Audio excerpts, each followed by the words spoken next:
മാന്യപ്രേക്ഷകർക്ക് എൻ്റെ പ്രണാമം. ഭാരതീയ ഗ്രന്ഥങ്ങളിലും ഭാരതീയമായ ആചാര വിചാര വിശ്വാസ സങ്കല്പങ്ങളിലും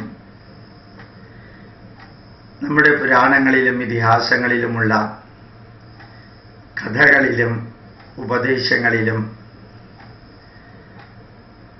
ധാരാളം വ്യക്തികൾ അഗാധ തലത്തിലേക്ക് ഇറങ്ങിച്ചെല്ലാതെ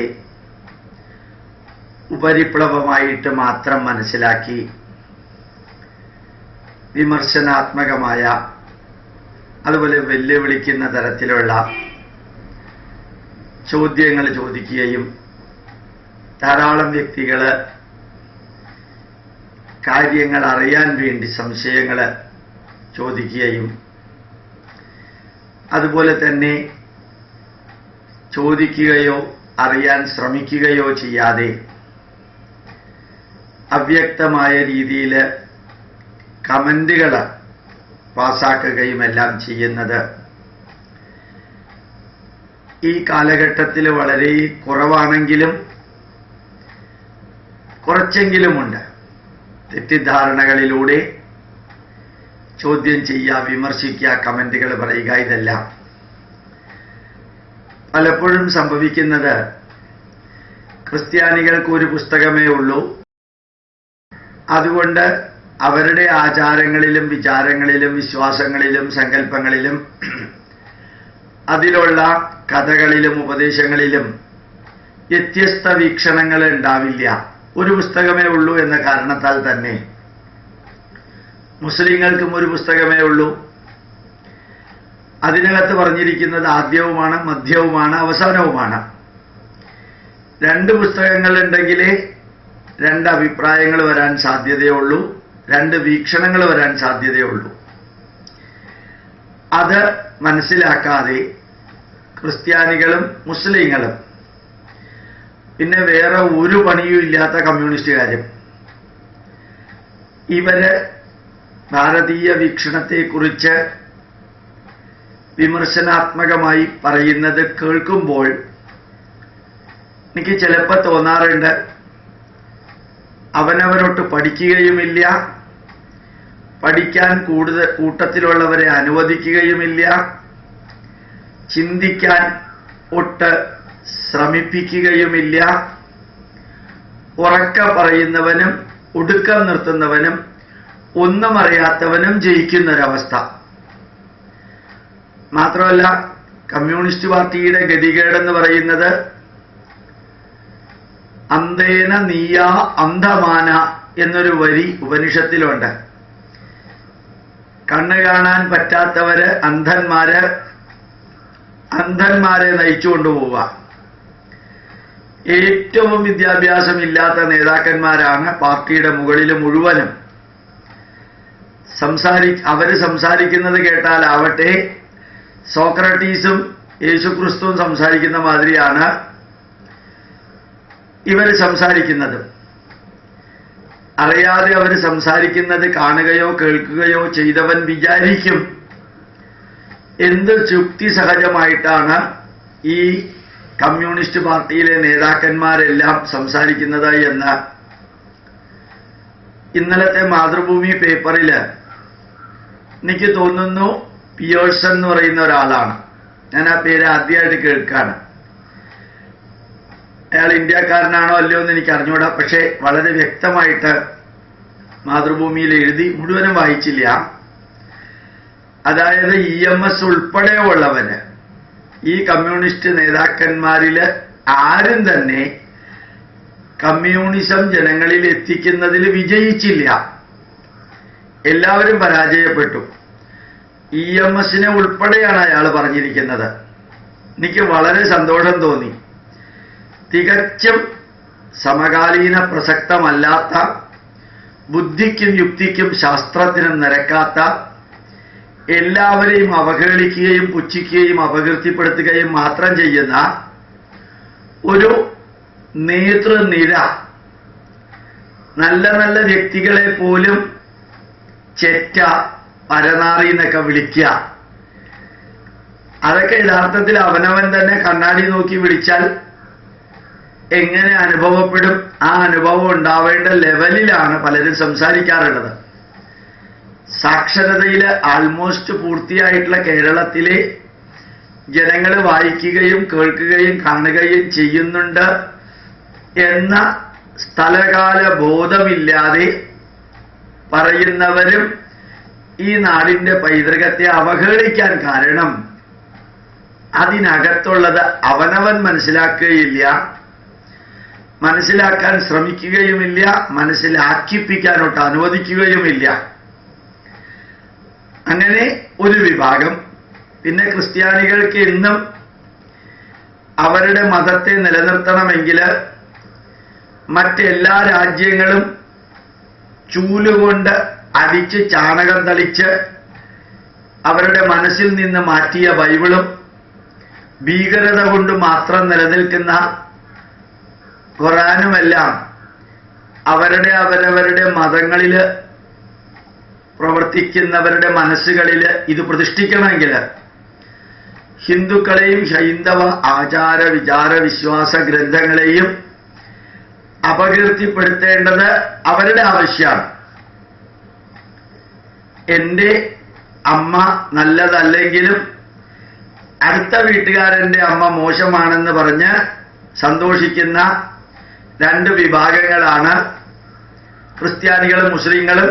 ഇവിടുത്തെ കർദിനാൾ മുതൽക്ക് മെത്രാൻ മുതൽക്ക് ഏറ്റവും താഴേക്കിടയിലുള്ളവർ വരെ ആ ഉള്ളില് എൻ്റെ ദൈവം മാത്രം ശരി, അതുകൊണ്ട് മറ്റ് ദൈവത്തെ ചീത്ത പറയേണ്ടത് എൻ്റെ ആവശ്യമാണ്. ഇസ്രായേലിലെ പ്രാകൃതരായ ജനങ്ങൾക്ക് വേണ്ടി എഴുതിയ എൻ്റെ പുസ്തകം മാത്രം ശരി, അതുകൊണ്ട് മറ്റ് പുസ്തകങ്ങളെല്ലാം തെറ്റാണ് എന്ന് പറയേണ്ടത് അവരുടെ ആവശ്യമാണ്. അങ്ങനെ കുറേ അധികം ഭാരതീയമായ പൈതൃകത്തിൽ പറഞ്ഞിരിക്കുന്ന കാര്യങ്ങൾ അഗാധ തലത്തിലേക്ക് ഇറങ്ങിച്ചെല്ലാതെ അല്പമെങ്കിലും പഠിക്കാൻ ശ്രമിക്കാതെ വിമർശിക്കുമ്പോൾ ഒന്നും അറിയാത്ത ഹൈന്ദവ ജനതയിൽ ചിലര്, പ്രത്യേകിച്ച് യുവാക്കള്, പകച്ചു നിൽക്കുന്ന ഒരു കാഴ്ച കാണാറുണ്ട്. അവരിൽ ധാരാളം പേര് എന്നെ വിളിച്ച് അല്ലെങ്കിൽ ഇമെയിൽ വഴിക്ക് അല്ലെങ്കിൽ കത്ത് വഴിക്ക് ചോദ്യങ്ങൾ ചോദിക്കുകയും സംശയങ്ങൾ ദൂരീകരിക്കുകയും ചെയ്യാറുണ്ട്. ഇന്നലെ കാലടിയിലും അതുപോലെ ആലപ്പുഴയിലും 2 പ്രഭാഷണങ്ങൾ SNDPയുടെ നേതൃത്വത്തിലുണ്ടായിരുന്നു. SNDPയിൽ നേതൃത്വ നിരയിലുള്ളവർക്ക് വേണ്ടിയിട്ട് നാരായണ ഗുരുദേവനെ കുറിച്ചുള്ള ക്ലാസ് ആയിരുന്നു. നാരായണ ഗുരുദേവൻ ആരാണെന്ന് അടിമുടി ഉദാഹരണ സഹിതം ഒരു വ്യക്തിക്ക് പോലും സംശയമുണ്ടാകാത്ത വിധത്തിൽ വിവരിച്ചു കൊടുക്കുകയുണ്ടായി. അപ്പോഴാണ് അതിൽ ഭൂരിഭാഗം വ്യക്തികൾക്കും നാരായണ ഗുരുദേവൻ 100% ഒരു ഹിന്ദു സന്യാസിയാണെന്നും വേദങ്ങളില് വിഭജനം നടത്തിയ വേദവ്യാസന്റെയും ശങ്കരാചാര്യരുടെയും പരമ്പരയിൽപ്പെട്ട ഇവരുടെ പോലെയുള്ള സ്യൂഡോ മതേതരത്വവും കൊണ്ട് നടക്കാത്ത ഹിന്ദു ധർമ്മത്തിന് വേണ്ടി മാത്രം ജീവിച്ച, ഈഴവരിൽ മതം മാറിപ്പോയവരെ തിരിച്ച് ഹിന്ദു ധർമ്മത്തിലേക്ക് കൊണ്ടുവന്ന ഒരു പരമഗുരുവും അവതാരവുമാണെന്ന് 2 1.5-2 മണിക്കൂർ പ്രഭാഷണം നടത്തിയപ്പോ ഒരാൾ പോലും ഗോപാലകൃഷ്ണൻ പറഞ്ഞത് തെറ്റാണെന്ന് പറഞ്ഞില്ല. ഞാൻ വളരെ വ്യക്തമായ ഭാഷയിൽ ഒരു ഹിഡൻ അജണ്ടയും ഇല്ലാതെയാ പറഞ്ഞത്. ഇത് ഇവിടെ ഞാൻ പറയാൻ കാരണം, നമ്മളുടെ പൈതൃകത്തെക്കുറിച്ച് ഒന്നും പഠിക്കാത്തവരാണ് പലതും പ്രചരിപ്പിച്ചുകൊണ്ട് നടക്കുന്നത്. ഒന്നും പഠിക്കാത്തവര് പ്രചരിപ്പിച്ചുകൊണ്ട് നടക്കുന്നത് കേൾക്കുമ്പോ ഈ ധർമ്മത്തോട് ആഭിമുഖ്യമുള്ളവർക്ക് ടെൻഷനും ദുഃഖവും വേദനയും. പിന്നെ ഞാൻ നേരത്തെ പറഞ്ഞതുപോലെ മുമ്പിലുള്ളവർക്ക് ഒന്നും അറിയാത്തത് കൊണ്ട് പറയുന്നവന് എന്ത് വേണമെങ്കിലും പറയാം, ശരിയാവണമെന്ന് ഒരു നിർബന്ധവും ഇല്ല. ആരും ചോദിക്കില്ല, വെല്ലുവിളിക്കില്ല, എതിർക്കില്ല. കാരണം മുമ്പിലുള്ളവർക്കൊന്നും അറിഞ്ഞൂടാ.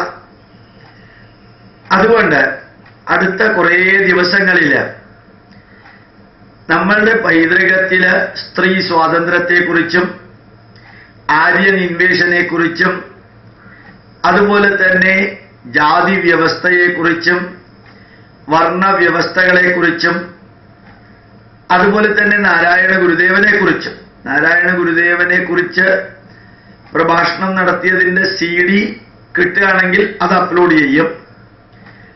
അല്ലെങ്കിൽ ഇതുപോലെ നാരായണ ഗുരുദേവനെ കുറിച്ചും ചട്ടമ്പി സ്വാമികളെ കുറിച്ചും വളരെ വ്യക്തമായ രീതിയിൽ നമുക്ക് ഒരു പഠനം നടത്തണം.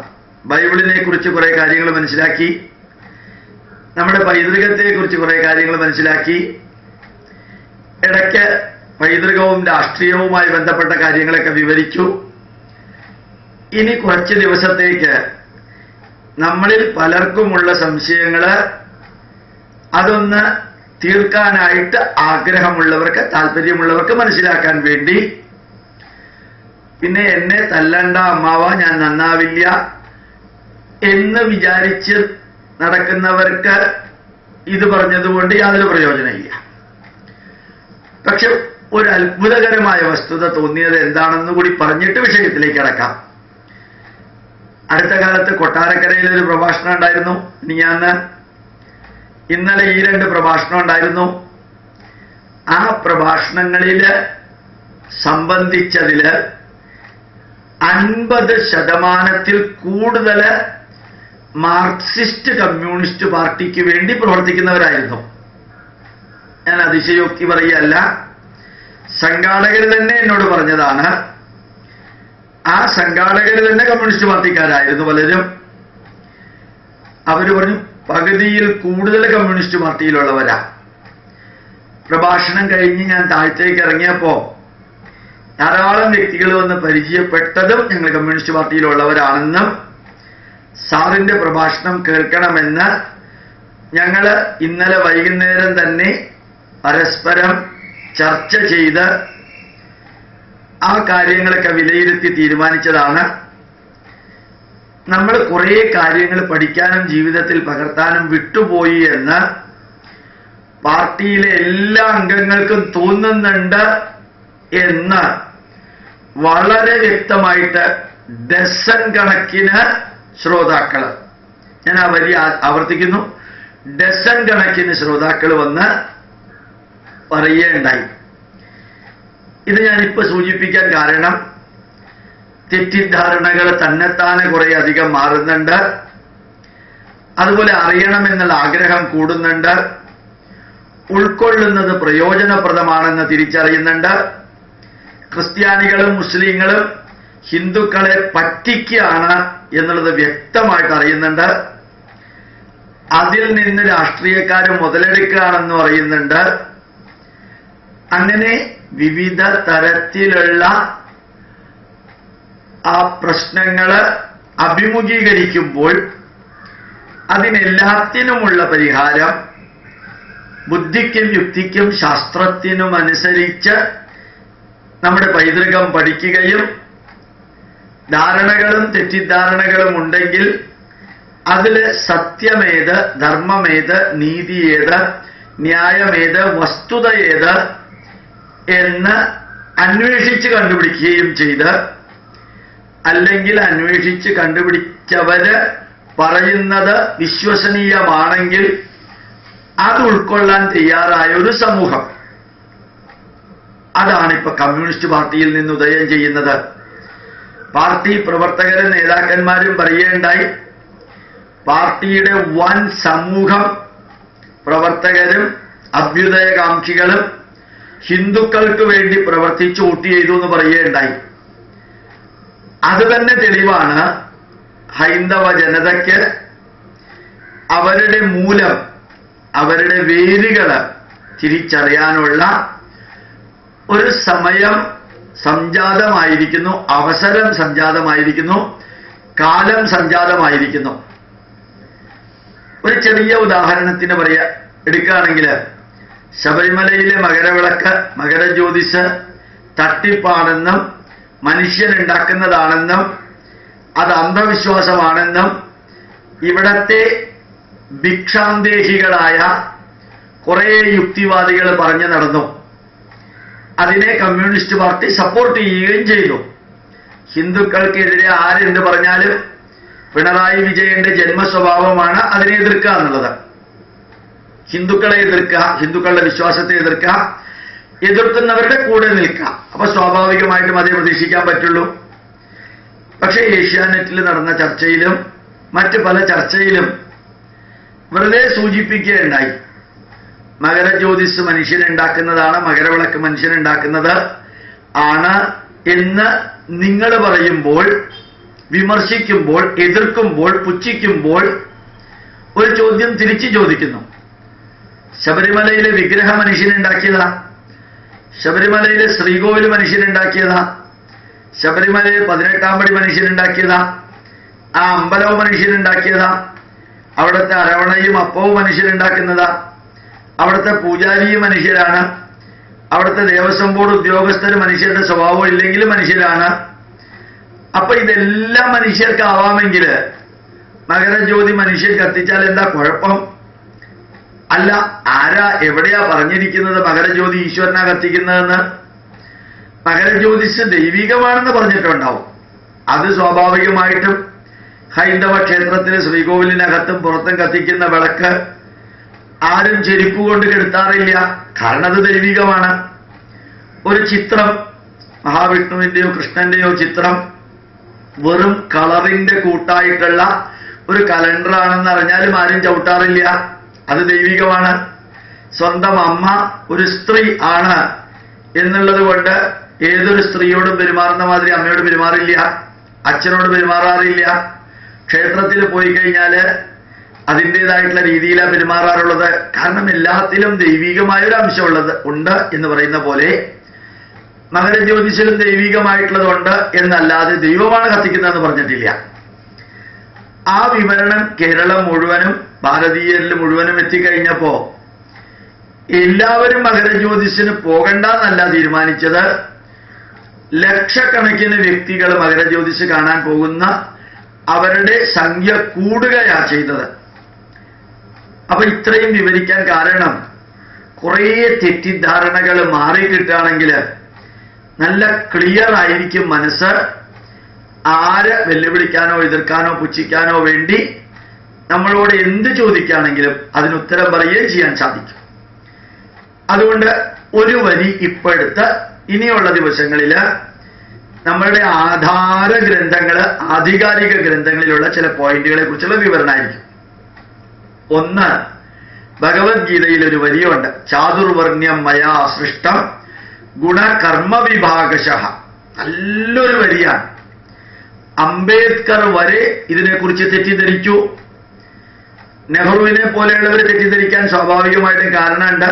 അദ്ദേഹത്തിന് ആരോ അറിയാതെ കൊടുത്ത പേരാണ് പണ്ഡിറ്റ് എന്ന്.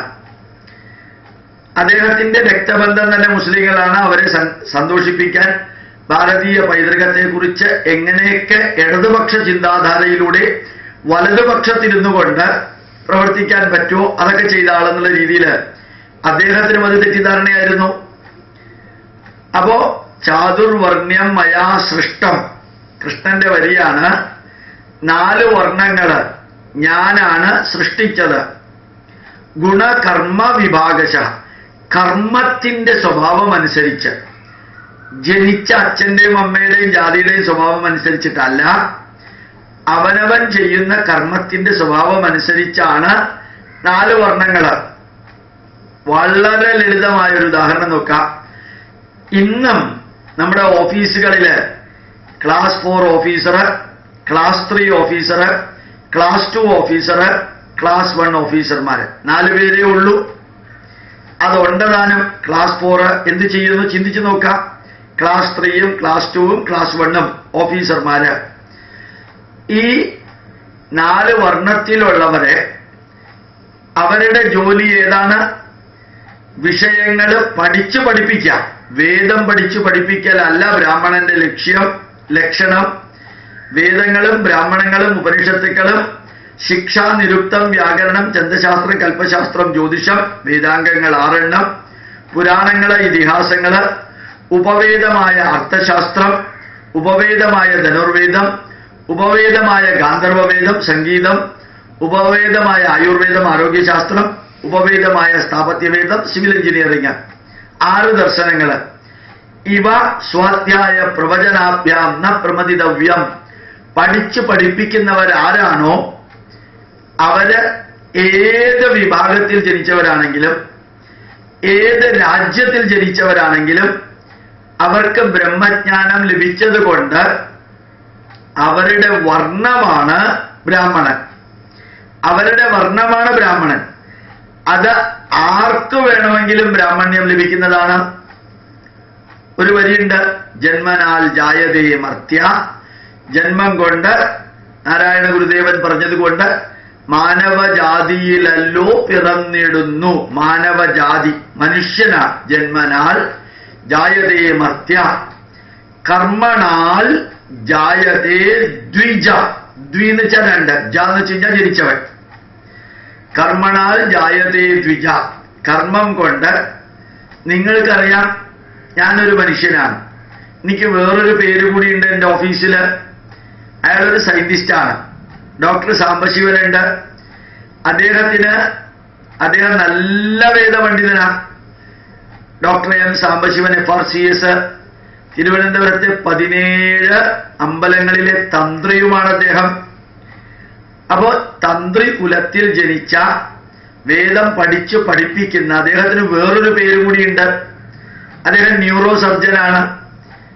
അതുകൊണ്ട് അദ്ദേഹത്തിന് കർമ്മത്തിന്റെ അടിസ്ഥാനത്തിൽ ന്യൂറോ സർജൻ എന്ന് പറയുന്നു, കർമ്മത്തിന്റെ അടിസ്ഥാനത്തിൽ തന്ത്രി എന്ന് പറയുന്നു. 2 പേരുകളുണ്ട്. കർമ്മണാൽ ജായതേ ദ്വിജ. ഇനി ആലോചിച്ച് നോക്കാം, ഒരാളുണ്ട് ദാമോദരൻ നായർ. അങ്ങേർക്ക് രണ്ടാമത്തെ ഒരു പേരുണ്ട്, എഞ്ചിനീയർ ആണ്. NSSന്റെ സെക്രട്ടറിക്ക് ഒരു നായരാണെന്ന പേരുണ്ട്, സെക്രട്ടറി ആണെന്ന പേരുണ്ട്. അങ്ങനെ എല്ലാവർക്കും അവരവരുടെ കർമ്മത്തിനനുസരിച്ചിട്ടുള്ള പേരുകളില്ലേ. MLA ആണ്, MP ആണ്, ചാർട്ടേഡ് അക്കൗണ്ടന്റ് ആണ്, വക്കീലാണ്, ജഡ്ജിയാണ്, മന്ത്രിയാണ്, ക്ലർക്കാണ്, അങ്ങനെ അക്കൗണ്ടന്റ് ആണ്, മാനേജിംഗ് ഡയറക്ടറാണ്, CEO ആണ്. ഇപ്പൊ കർമ്മം കൊണ്ട് അവർക്ക് രണ്ടാമത്തൊരു പേര് കിട്ടുന്നു. എന്ത് ലോജിക്കലും എന്ത് സിമ്പിളും ആയില്ലേ പറഞ്ഞിരിക്കുന്നത്. ജന്മനാൽ ജായതേ മർത്യ കർമ്മണാൽ ജായതേ ദ്വിജ. ഇനി ഏത് മനുഷ്യനാണോ പരമമായ സത്യത്തെക്കുറിച്ച് മനസ്സിലാക്കിയത്, ബ്രഹ്മജ്ഞാനം. എന്താ ബ്രഹ്മജ്ഞാനം എന്ന് പറഞ്ഞാൽ? യതോ വാ ഇമാനി ഭൂതാനി ജായന്തേ. സർവചരാചരങ്ങളും ഏതിൽ നിന്നാണോ ഉദയം ചെയ്തത് അതിനെക്കുറിച്ച് മനസ്സിലാക്കിയവൻ, ആ ചൈതന്യത്തെക്കുറിച്ച് മനസ്സിലാക്കിയ നാരായണ ഗുരുദേവനെ പോലെ ഉള്ളവർ. സൃഷ്ടിയും സൃഷ്ടാവും സൃഷ്ടിജാലവും സൃഷ്ടിക്കുള്ള സാമഗ്രിയായതും നീയല്ലോ ദൈവമേ എന്ന് തിരിച്ചറിഞ്ഞാള്. യതോ വാ ഇമാനി ഭൂതാനി ജായന്തേ ഏനവാ ജാതാനി ജീവന്തി. ഈ ജനിച്ചതെല്ലാം ഏത് ശക്തിയാലാണോ നിലനിൽക്കുന്നത്, പ്രയന്തി അഭിസംവിശന്തി, ഏതൊരു ശക്തിയിലേക്കാണോ ഇവയെല്ലാം അന്ത്യത്തിൽ തിരിച്ചു പോകുന്നത്, തത് വിജിജ്ഞാസസ്വ തത് ബ്രഹ്മേതി. അതാണ് ബ്രഹ്മം എന്ന് പറയുന്നത്. അതാണ് പരമമായ ശക്തി എന്ന് പറയുന്നത്. അതിനെക്കുറിച്ച് അഗാധമായിട്ട് അറിവുള്ളവന്റെ മാത്രം പേരാണ് ബ്രാഹ്മണൻ. ഇപ്പൊ ബ്രാഹ്മണൻ ഒരു വർണ്ണമാണ്, ജാതിയല്ല. വർണ്ണം എന്ന് പറഞ്ഞാൽ ബ്രഹ്മജ്ഞാനത്തെക്കുറിച്ച് അറിയാം, അത് പഠിക്കുക, അത് ഉപാസിക്കുക, അതിനെക്കുറിച്ച് പഠിപ്പിക്കുക, അറിവുണ്ടാക്കി കൊടുക്കുക. അതാണ് ബ്രാഹ്മണന്റെ ജോലി. ക്ഷിതിത്രാണം ക്ഷത്രിയസ്യ ച. അറിയണം നമ്മൾ ഓരോ പോയിന്റും. ഒരാള് ബ്രാഹ്മണന്റെ മകനായിട്ട് ജനിച്ചു എന്ന് വിചാരിക്കാം. വേദം പഠിച്ചു പഠിപ്പിക്കുന്ന വ്യക്തിയുടെ മകനായിട്ട് ജനിച്ചു. അയാൾക്ക് വേദം പഠിക്കാനും പഠിപ്പിക്കാനും താല്പര്യമില്ല. അയാൾ മിലിറ്ററിയിൽ ചേർന്നു എന്ന് വിചാരിക്കാം.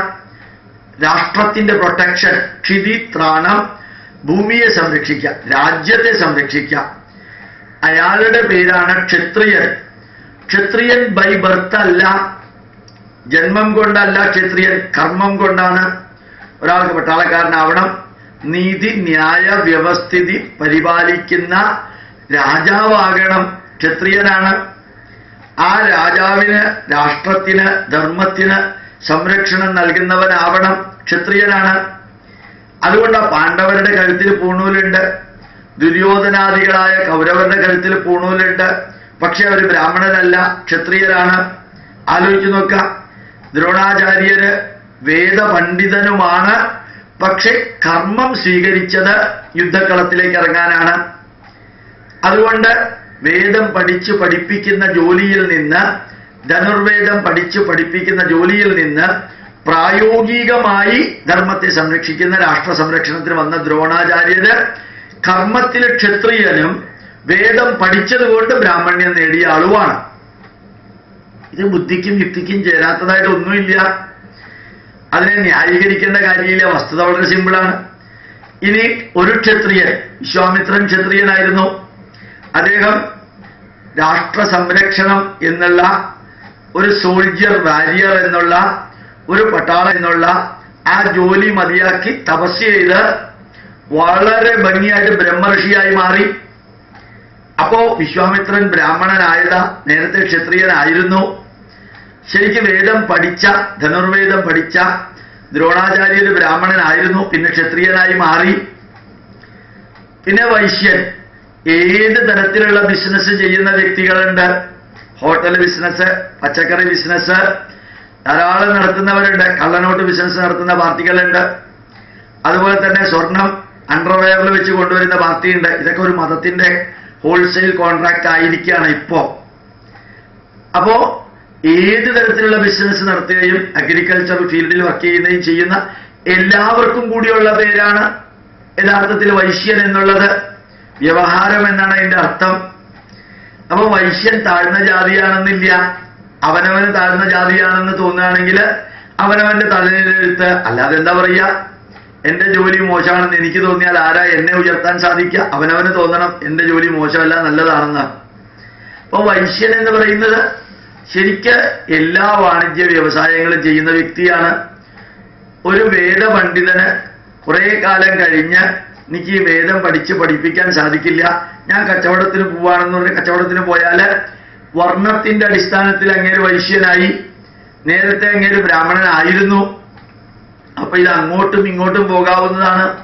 പിന്നെ ശൂദ്രൻ എന്ന് പറഞ്ഞു കഴിഞ്ഞാൽ ബ്രാഹ്മണന്റെ പാദസേവ നടത്തുന്നതാണെന്ന് ഇവിടത്തെ EM ശങ്കരൻ നമ്പൂതിരിപ്പാട് മറ്റുള്ളവരെ പറ്റിക്കാൻ വേണ്ടി പറഞ്ഞു നടന്നതാ. അവനവന്റെ മനസ്സിനകത്തുള്ള കോംപ്ലക്സ് ഉപയോഗിച്ച് പാർട്ടി വളർത്താൻ വേണ്ടി പറഞ്ഞു നടന്നതാ.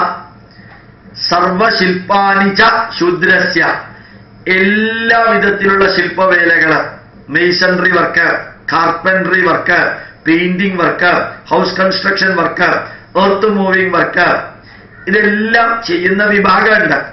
അവർക്ക് കൊടുത്ത പേരാണ് ശൂദ്രൻ എന്ന്. ഇനി വേദവ്യാസൻ പറയുന്നത് കേൾക്കാം. വ്യാസസ്മൃതിയില് ഉത്തമം ച അധമം ച ഏതത് കർമ്മ ന വിദ്യതേ. ഇത് ഈ 4 പേര് ചെയ്യുന്ന ജോലിയില് ഇത് ഉത്തമമായ ജോലിയാണെന്നോ ഇത് അധമമായ ജോലിയാണെന്നോ ഒരിടത്തും പറഞ്ഞിട്ടില്ല. ഏതൊരു ശൂദ്രന് വേണമെങ്കിലും ബ്രാഹ്മണ്യത്തിലേക്ക് ഉയരാം. ഉദാഹരണമുണ്ട് വളരെ സിമ്പിളായിട്ട്. ശരിക്ക് ഋഗ്വേദത്തിന്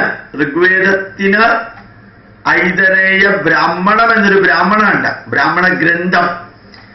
ഐതരേയ ആരണ്യകമുണ്ട്, ഐതരേയ ഉപനിഷത്തുണ്ട്, മഹൈതരേയ ഉപനിഷത്തുണ്ട്. അപ്പൊ ഋഗ്വേദത്തിന് ഐതരേയ ബ്രാഹ്മണം, ഐതരേയ ആരണ്യകം, ഐതരേയ ഉപനിഷത്ത്. ഈ ഐതരേയ എന്ന വാക്ക് എങ്ങനെയാ വന്നറിയോ? ഈതര, ഒരു സ്ത്രീയുടെ പേരാണ് ഇതര. ആ സ്ത്രീ വേശ്യസ്ത്രീ ആയിരുന്നു.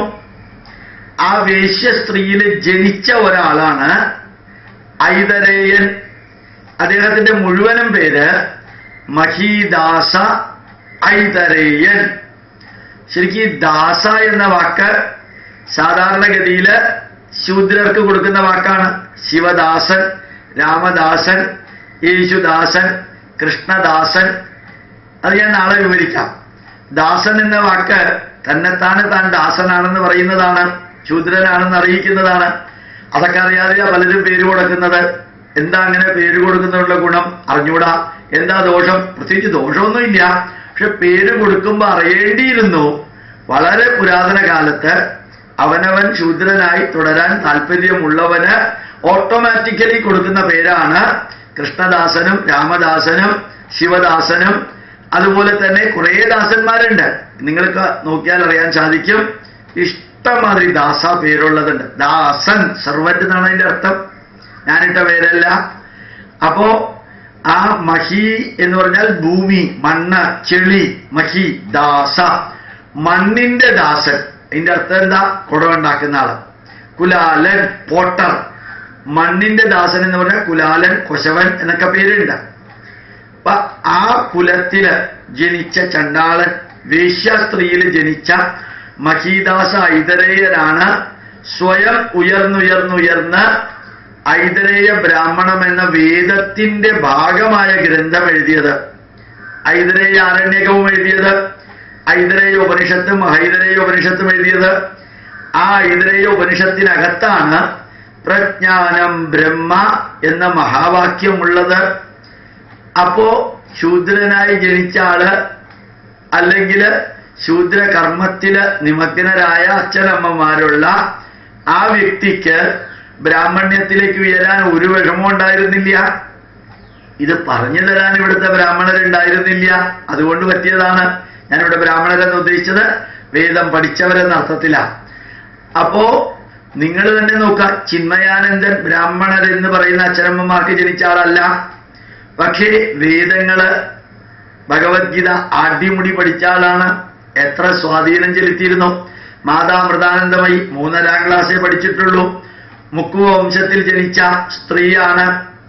ആ അമ്മ എത്ര ബ്രഹ്മസ്ഥാനമാണ് സ്വന്തം കൈകൊണ്ട് പ്രതിഷ്ഠിച്ചത്. വെല്ലുവിളിക്കുകയും അപകീർത്തിപ്പെടുത്തുകയും ചെയ്യുന്ന ബ്രിട്ടാസ് ഉൾപ്പെടെയുള്ള ആൾക്കാർ MBAയും കൊണ്ട് നടന്ന എന്തൊക്കെയോ രീതിയിൽ ഇന്റർവ്യൂ നടത്താൻ പഠിച്ചാൽ മാത്രം പോരാ. ആ അമ്മയുടെ ബാക്ക്ഗ്രൗണ്ട് കൂടി ഒന്ന് അറിയണം. അവര് ചെയ്ത യഥാർത്ഥത്തിൽ ഇന്നത്തെ ഭാഷയിൽ പറഞ്ഞാൽ അധകൃത വംശത്തിൽ ജനിച്ച് ബ്രാഹ്മണ്യത്തിലേക്ക് ഉയർന്ന് ഏറ്റവും ഉയരത്തിലെത്തിയ ആ അമ്മയെ ആരാധിക്കുന്നവരുണ്ടാവാം, ആരാധിക്കാത്തവരുണ്ടാവാം. പക്ഷെ ബ്രഹ്മജ്ഞാനം എന്താണെന്ന് അറിഞ്ഞ വ്യക്തി ബ്രാഹ്മണരായ അച്ഛനമ്മമാർക്ക് ജനിച്ച വ്യക്തിയല്ല. സായിബാബ ബ്രാഹ്മണരായ അച്ഛനമ്മമാർക്ക് ജനിച്ച വ്യക്തിയല്ല. വെറുതെ ഒന്ന് ചിന്തിച്ചു നോക്കാം. നമ്മുടെ പുറകോട്ട് എടുത്താൽ വലിയൊരു പരമ്പര തന്നെ കാണാൻ സാധിക്കും. സ്വാമി വിവേകാനന്ദൻ ബ്രാഹ്മണരായ അച്ഛനമ്മമാർക്ക് ജനിച്ച ആളല്ല. പക്ഷേ ബ്രഹ്മജ്ഞാനം കൊണ്ട് ബ്രാഹ്മണ്യത്തെക്കാൾ ഉയർന്നവരാണ്. അപ്പൊ ബ്രഹ്മജ്ഞാനം കിട്ടിയവനാണ് ബ്രാഹ്മണൻ. ആരാണോ പട്ടാളക്കാരനും പോലീസുകാരനും അതുപോലെയുള്ളതും ആയിത്തീരുന്നത് അയാളുടെ പേരാണ് ക്ഷത്രിയൻ. ക്ഷത്രിയന് ബ്രാഹ്മണനാവാൻ ഒരു വിഷമവും ഇല്ല. ഞാൻ കൃഷി കർമ്മങ്ങളില്, വ്യവസായ കർമ്മങ്ങളിൽ ഏർപ്പെടുന്നു. എത്രയോ പേരുണ്ട്. കാർഷിക വൃത്തിയിൽ ഏർപ്പെടുന്ന പൂണൂലിട്ടവര്, അവർക്ക് കൊടുത്ത പേരാണ് വൈശ്യൻ. വൈശ്യ ബാങ്ക് എന്ന് പറഞ്ഞ് തന്നെ ഉണ്ട്.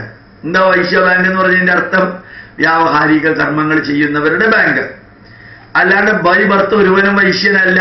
നിങ്ങൾക്ക് ചിലർക്കറിയാം, NT രാമറാവു ബനിയ എന്ന ജാതിയിൽപ്പെട്ട ആളാണെന്ന് തോന്നുന്നു.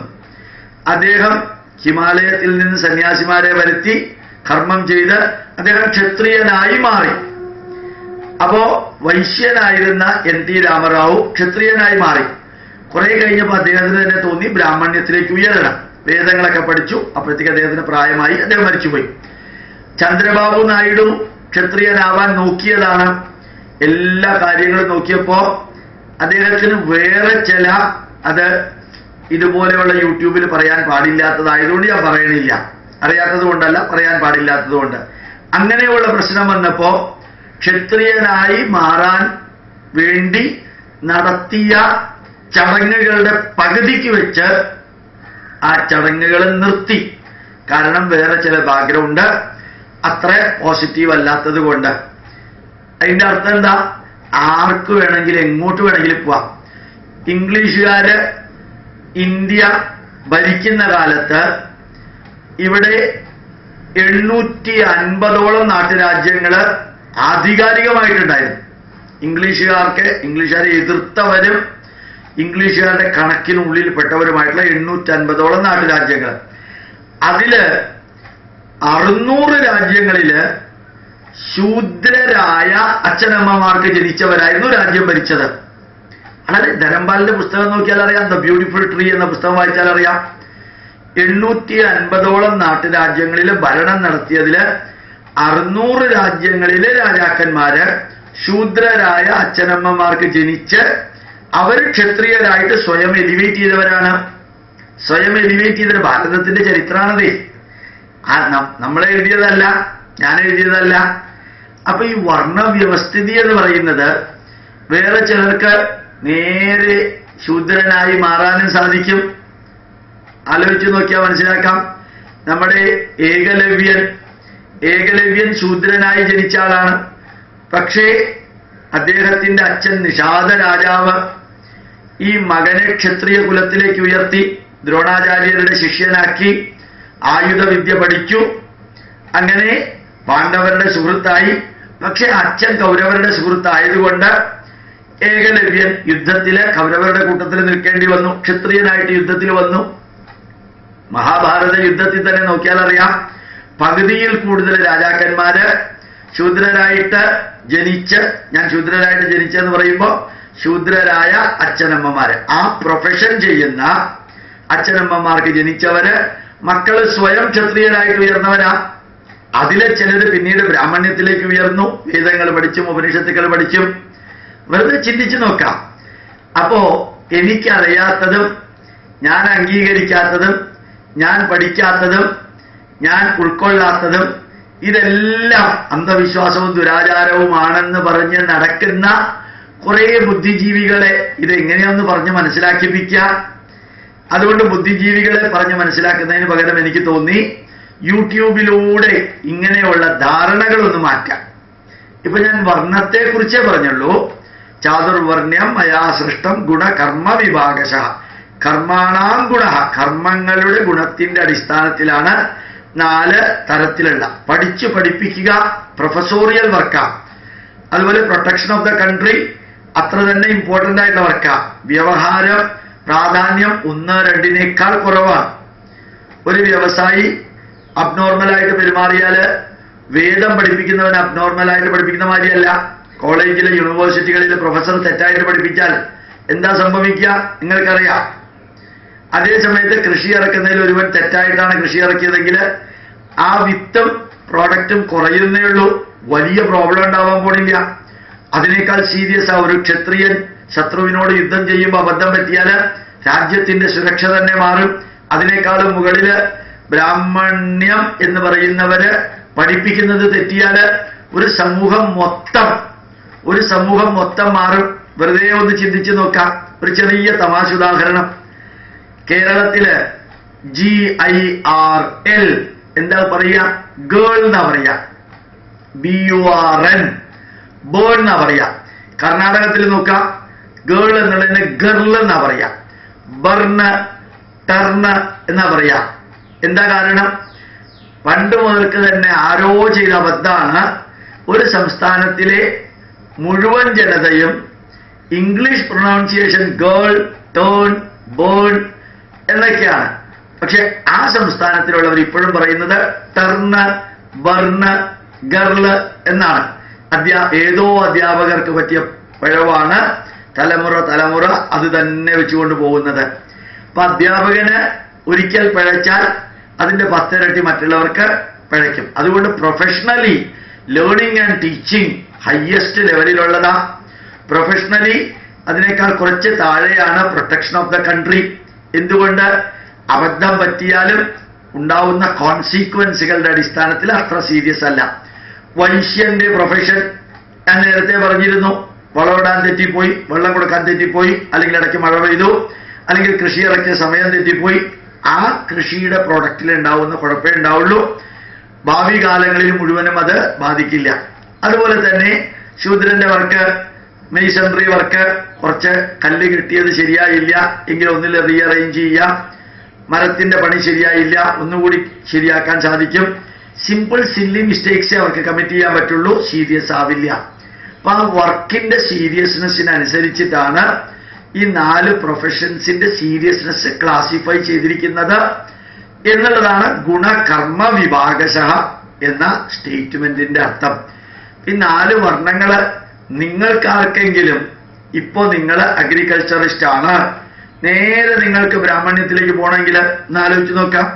SNDP ശ്രീനാരായണ ധർമ്മ പ്രസ്ഥാനത്തിലെ എല്ലാ ക്ഷേത്രങ്ങളിലെയും പൂജാരിമാര് SNDPക്കാർ തന്നെയാ, ഈഴവര് തന്നെയാ.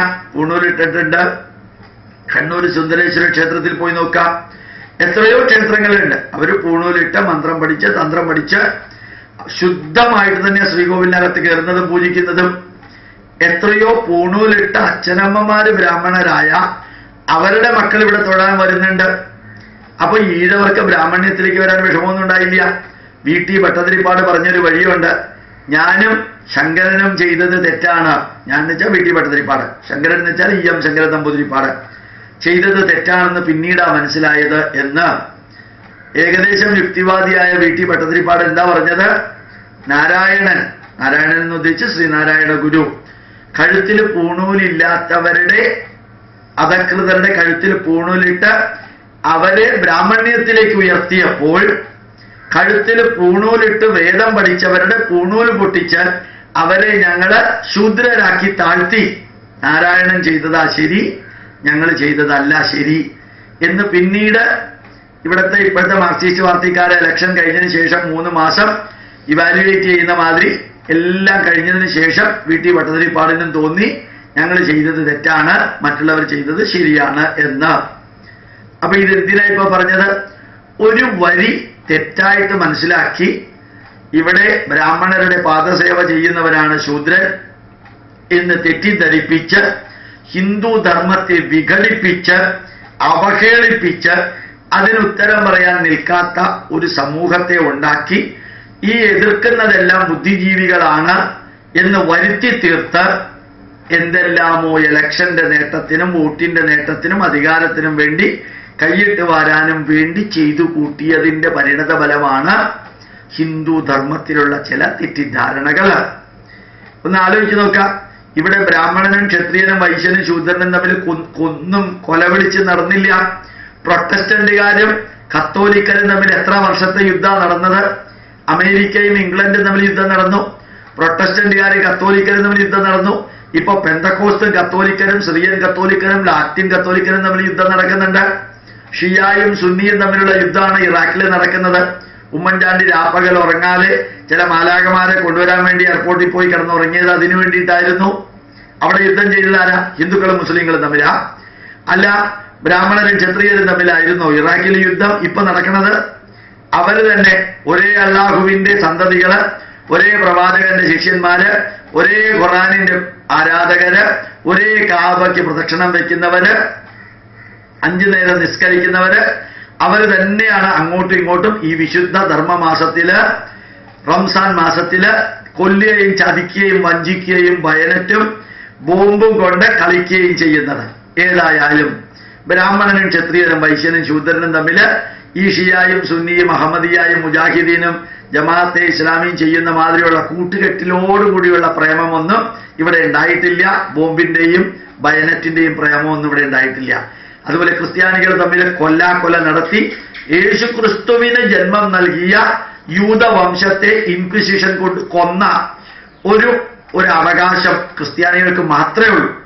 അവനവന്റെ ഗുരു ജനിച്ച ആ സമുദായത്തെ ഉന്മൂലനം ചെയ്തത്, ജൂത സമുദായത്തെ ഉന്മൂലനം ചെയ്ത അത്രയും നികൃഷ്ടമായിട്ടുള്ള സമ്പ്രദായങ്ങളാണ് 2 മതത്തിലും ഉണ്ടായിരുന്നത് എന്നുള്ളത് കൂടി തിരിച്ചറിയണം ചോദ്യം ചോദിക്കുന്നവരുടെ അടുത്ത്.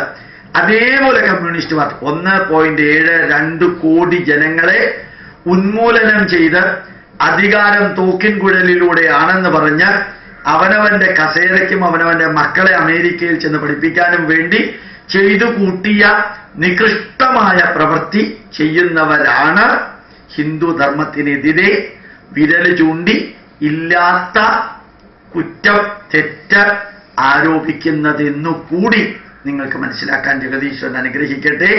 നാളെ ജാതി സമ്പ്രദായത്തെക്കുറിച്ച്, ഇന്ന് വർണ്ണ സമ്പ്രദായമാണ് പറഞ്ഞത്, നാളെ ജാതി സമ്പ്രദായത്തെക്കുറിച്ച് ധർമ്മശാസ്ത്രത്തിൽ വിവരിച്ചിരിക്കുന്നത് എത്ര യുക്തിസഹജമാണ് എന്ന് വിവരിക്കാം.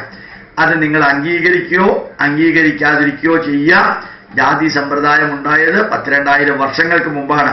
അതായത് സോഷ്യോളജിയിൽ MA ബിരുദമെടുക്കാൻ ഭാഗ്യം കിട്ടിയ വ്യക്തി എന്നുള്ള നിലയിൽ സ്ട്രയാറ്റിഫിക്കേഷൻ ക്ലാസ് സമൂഹത്തിൽ ക്ലാസുകൾ ഉണ്ടാവുന്നത് എങ്ങനെയാണെന്ന് ലോകത്തോട് വിവരിക്കാൻ നമ്മുടെ ഭാരതത്തിലെ ഈ ജാതി എന്ന പോസിറ്റീവ് സമ്പ്രദായം, പോസിറ്റീവാണത്. പക്ഷെ നമ്മൾ വിവരിച്ച് തൊട്ടുകൂടായ്മയും തീണ്ടിക്കൂടായ്മയും ജാതിയുടെ ഭാഗമാക്കി നിർഭാഗ്യവശാൽ. അത് ജാതിയായിട്ട് ഒരു ബന്ധവും അതിനില്ല എന്നുകൂടി നാളെ വിവരിക്കുമ്പോൾ നിങ്ങൾക്ക് മനസ്സിലാക്കാൻ ആഗ്രഹമുള്ളവർക്ക് മനസ്സിലാക്കാൻ സാധിക്കുമെന്ന് പറഞ്ഞുകൊണ്ട് പ്രണാമം, നമസ്കാരം.